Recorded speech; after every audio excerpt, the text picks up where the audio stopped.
My Lord, the President of the Court of Appeal, let me rely on the protocol established by the Honorable Attorney General and Minister of Justice, that is, foreign senior advocate of Nigeria.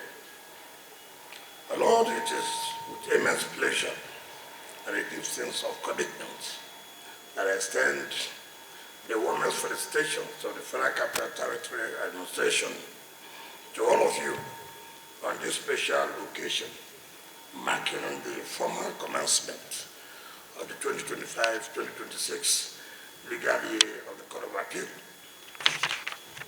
I recognize that this long-standing annual ceremony is a cherished tradition which has lasted several decades. It is a solemn moment for reflection on the triumphs and challenges of the past year, an opportunity for the renewed education of judicial officers and indeed the bar to our sacred duty of justice delivery. Sir Winston Churchill once observed, a quote, that justice is a machine that when someone has once given it the starting push, rose on of itself, end of quote.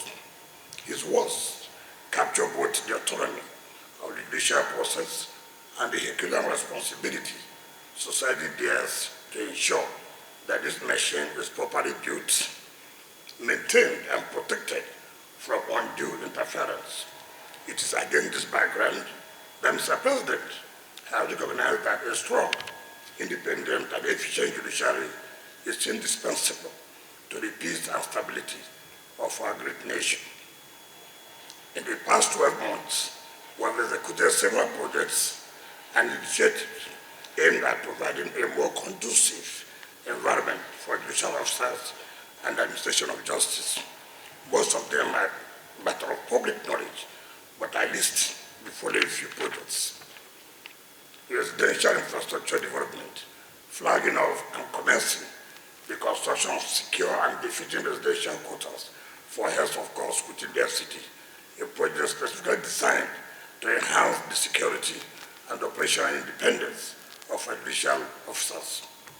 The design and construction of the Court of Appeal Abuja Division complex, as well as residences of the justices of the Court of Appeal. Furthermore, this swift, long-awaited intervention gives the judiciary the much-needed confidence building. This confidence building action trickles down to each arm of the judiciary. I wish to state that these projects are designed to directly support justices in the performance of their duties. The reasoning of President Bola Ahmed Tinubu's administration is that providing comfortable and secure accommodation allows judges to focus entirely on the timely and efficient administration of justice, free from the distractions of inadequate living conditions. Similarly, well-equipped court facilities, chambers, and support infrastructure ensure that judicial work is conducted in a professional, safe, and conducive environment, thereby enhancing productivity, reducing delays, and upholding the independence and integrity of the judiciary. As we step into the new legal year, the FCT administration remains resolute in its determination to further support the implementation of justice reform. Our priorities for the 2025-2026 legal year are focused on consolidating the gains made and expanding support where it is most needed.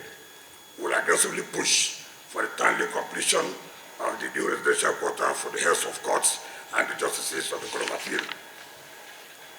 Let me state that justice must never be compromised under any circumstance, for it is the bedrock of our democracy and the safeguard of public trust.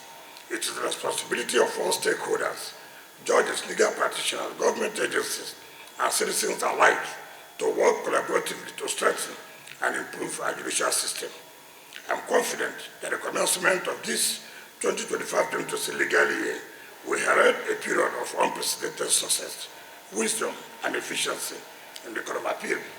My lords, as the Court of Appeal enter this new legal year, I trust that their collective wisdom will continue to uphold and strengthen the nation's confidence in the judicial system. The FCT administration stands fully prepared to support this noble call in ensuring that justice in the FCT remains accessible, efficient, and unswayed by fear or favor. May this legal year strengthen our institution, deepen public trust, and advance the cause of justice across Nigeria. Thank you, and God bless. Thank you very much, Your Excellency, the Honorable Minister of the FCT. My Lord, the next speaker is the President of the Nigerian Bar Association, who is ably represented by the Secretary General of the Bar, Mr. Bolaji Ojibaru.